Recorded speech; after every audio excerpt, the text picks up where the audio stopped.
Bapak, Ibu, Saudara yang dikasihi oleh Tuhan, salam sejahtera dalam Tuhan Yesus Kristus. Kita masih merenungkan firman Tuhan tentang Yesus pintu kepada hidup berkelimpahan. Dan untuk itu, saya akan membacakan lagi untuk kita semuanya Injil Yohanes pasal 10 ayat 7-10. Demikian firman Tuhan. Maka kata Yesus sekali lagi, "Aku berkata kepadamu, sesungguhnya akulah pintu ke domba-domba itu. Semua orang yang datang sebelum aku adalah pencuri dan perampok, dan domba-domba itu tidak mendengarkan mereka. Akulah pintu, barang siapa masuk melalui aku, ia akan selamat, dan ia akan masuk dan keluar dan menemukan padang rumput. Pencuri datang hanya untuk mencuri dan membunuh dan membinasakan. Aku datang supaya mereka mempunyai hidup dan mempunyainya dalam segala kelimpahan." Kita telah belajar bahwa Yesus adalah satu-satunya pintu bagi domba. Semua orang lain yang mengaku sebagai pintu adalah pencuri dan perampok. Dan sebagai pintu, Yesus memberikan keselamatan, keamanan, dan makanan bagi siapa saja yang masuk melalui Dia.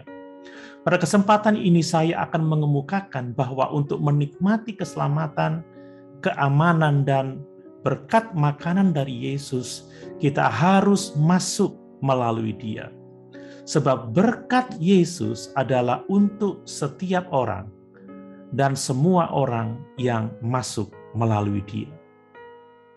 Jadi ada syarat yang harus dipenuhi.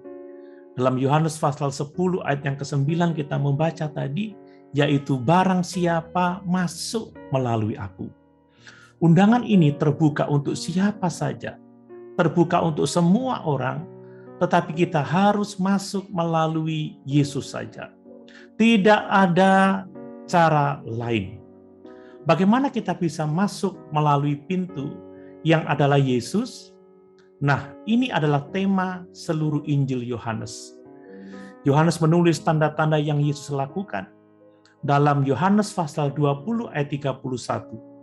Tetapi semua yang tercantum di sini telah dicatat, supaya kamu percaya bahwa Yesuslah Mesias, Anak Allah, dan supaya kamu oleh imanmu memperoleh hidup dalam namanya.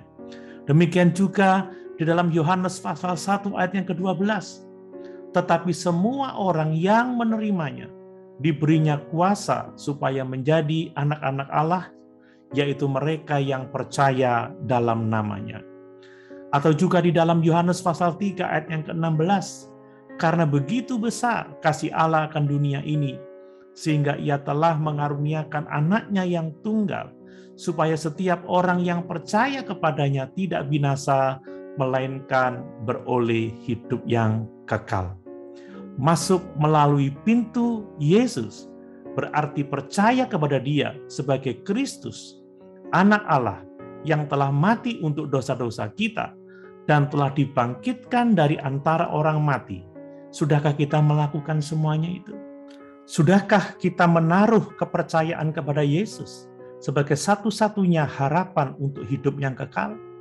Mari kita sungguh-sungguh percaya kepada Yesus sebagai satu-satunya jalan menuju kepada keselamatan. Haleluya! Tuhan Yesus memberkati.